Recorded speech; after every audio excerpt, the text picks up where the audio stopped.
ورحمة الله وبركاته. الحمد لله رب العالمين والعاقبة للمتقين والصلاة والسلام على نبينا محمد وعلى آله وصحبه أجمعين، أما بعد. قال المصنف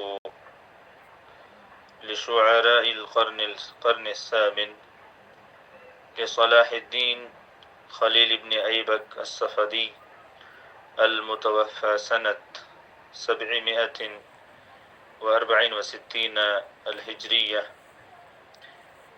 في الحكم من لاميته: الجد في الجد والحرمان في الكسل، فانصب تصب عن قريب غاية الأمل، واصبر على كل ما يأتي الزمان به صبر الحسام بكف الدارع البطل، واستشعر الحلم في كل الأمور ولا تسرع ببادرة يوما إلى رجل، وإن بليت بشخص لا خلاق له فكن كأنك لم تسمع ولم يقل، ولا يغرنك من تبدو بشاشته منه إليك فإن السم في العسل، وإن أردت نجاحا أو بلوغ منى فاكتم أمورك عن حاف ومنتعل. عزیز طلباء، آج ہم 8ویں صدی ہجری کے شعراء کے کلام کے نمونوں کو پڑھنا شروع کریں گے۔ سب سے پہلا نمونہ ہے صلاح الدین خلیل بن ایبک الصفدی کا، جن کی وفات سنہ 764 ہجری میں ہوئی ہے۔ ان کا ایک قصیدہ ہے جس کو لامیہ کہا جاتا ہے، یعنی اس قصیدے کا ہر شعر لام پر ختم ہوا، اسی لیے اس کو نام پڑا لامیہ۔ تو اس کے اندر کچھ حکمت کی باتیں ہیں،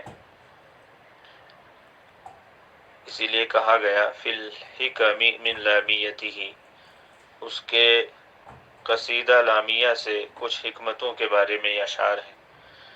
تو کہا الجد فی الجد، حصہ کوشش میں ہے، رزق کوشش میں ہے، یا قسمت کوشش میں ہے۔ انسان کوشش کرے گا، رزق بھی حاصل ہوگا، قسمت بھی، عظمت بھی، اور حصہ بھی، سب کچھ حاصل ہوگا۔ پھر فرمایا والحرمان فی الکسل، اور محرومی سستی میں ہے، اور محرومی سستی میں ہے۔ الجد حصہ کوشش، الجد حصہ، رزق، عظمت، قسمت وغیرہ، یہ سارے معنی اس کے ہیں۔ فی الجد، جد کہتے ہیں کوشش کرنا، محنت کرنا۔ حرمان محرومی، محروم ہو جانا۔ کسل، کسل کہتے ہیں سستی کو، کہالت۔ فانصب تصب عن قریب غایۃ الامل، تو کھڑے ہو جاؤ، کھڑے ہو جاؤ، تیار ہو جاؤ۔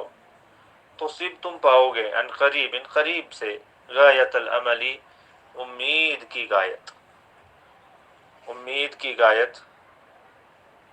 اور اس کے بعد فرمایا واصبر علی کل ما یأتی الزمان بہ، اور صبر کرو ہر اس چیز پر جو زمانہ لے کر آئے۔ واصبر علی کل ما یأتی الزمان بہ، اور صبر کرو ہر اس چیز پر جس کو زمانہ لے کر آئے، یعنی لوگوں کی طرف سے جو تکلیفیں آئے، حالات کی وجہ سے جو تکلیفیں آئے، اس پر صبر کرو۔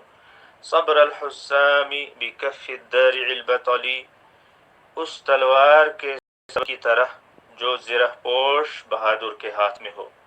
حسام تلوار کو کہتے ہیں، کف ہاتھ، ہتھیلی، الدارع زرہ پوش، وہ فوجی یا وہ مجاہد جس نے زرہ کو پہن لیا ہو اور میدان جنگ میں لڑ رہا ہو۔ البطل، بطل کہتے ہیں بہادر کو، جمع ابطال۔ اور اس کے بعد ہے واستشعر الحلم فی کل الامور، تمام امور میں حلم اور بردباری کا شعور رکھو، بردباری کا احساس کرو۔ واستشعر الحلم، یعنی حلم کا احساس ہمیشہ اپنے پاس رکھو، اس کا شعور ہمیشہ اپنے پاس رکھو۔ صبر اور بردباری کا احساس اور شعور، اس کا احساس کرو تمام امور میں. ولا تسرع ببادرۃ، اور کسی بھی قول اور فعل جو نفس کی حدت اور نفس کی گرمی اور غصے کے وقت انسان سے صادر ہو جائے، اس کے ذریعے سے جلدی مت کرو. یعنی کوئی بات کہنے میں جلدی مت کرو اور کوئی فعل کرنے میں جلدی مت کرو. کسی بھی دن یومن الی رجل، کسی بھی دن کسی آدمی کی طرف. وَإِن بُلِيتَ بِشَخْصٍ لَا خَلَقَ لَهُ، اور اگر تمہیں آزمایا جائے ایسے انسان کے ذریعے سے جس کا کوئی اخلاق نہ ہو، جس کے اخلاق نہ ہو، بد اخلاق ہو. فَكُنْ كَأَنَّكَ لَمْ تَسْمَعْ وَلَمْ يَقُلِ، تو تم ایسے ہو جاؤ گویا کہ تم نے نہ سنا اور نہ اس نے کچھ کہا. وَلَا يَغُرَّنَّكَ مَنْ تَبْدُو بَشَاشَتُهُ، اور تمہیں دھوکے میں نہ ڈالے. يَغُرَّنَّكَ، تو تمہیں دھوکے میں نہ ڈالے. من تبدو بشاشتہ، جس کی بشاشت ظاہر ہو، جس کی مسکراہٹ ظاہر ہوتی ہو. منہ الیک، اس کی طرف سے آپ کی طرف، یعنی وہ آپ کی طرف مسکرا رہا ہے، لیکن دھوکہ نہیں کھانا چاہیے انسان کو اس مسکراہٹ سے. فإن السم فی العسل، اس لیے کہ زہر شہد میں ہی ہوتا ہے. وإن أردت نجاحا أو بلوغ منن، اور اگر تم کامیابی چاہتے ہو یا مراد کو پانا چاہتے ہو، مراد کو پہنچنا چاہتے ہو. فَاكْتُمْ أُمُورَكَ، تو اپنے امور کو چھپاؤ.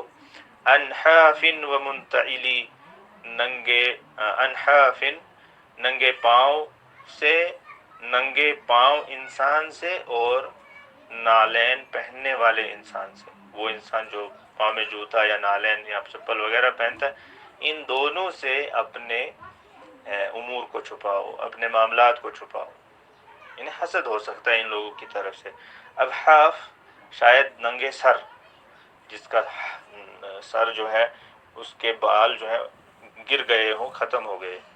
تو بہرحال یہ ان اشعار کا ترجمہ ہے جو میں نے آپ کے سامنے پیش کیا ہے، اور کچھ الفاظ کا معنی جو ممکن ہوا وہ میں نے آپ کو بتا دیا. باقی الفاظ آپ خود بھی ڈکشنری سے یا آن لائن آپ تلاش کر سکتے ہیں، محنت کر سکتے ہیں.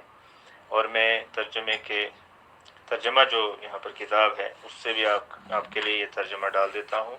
اللہ تعالیٰ ہمیں سمجھ عطا فرمائے اور محنت کرنے کی صلاحیت عطا فرمائے. والسلام علیکم ورحمۃ اللہ وبرکاتہ.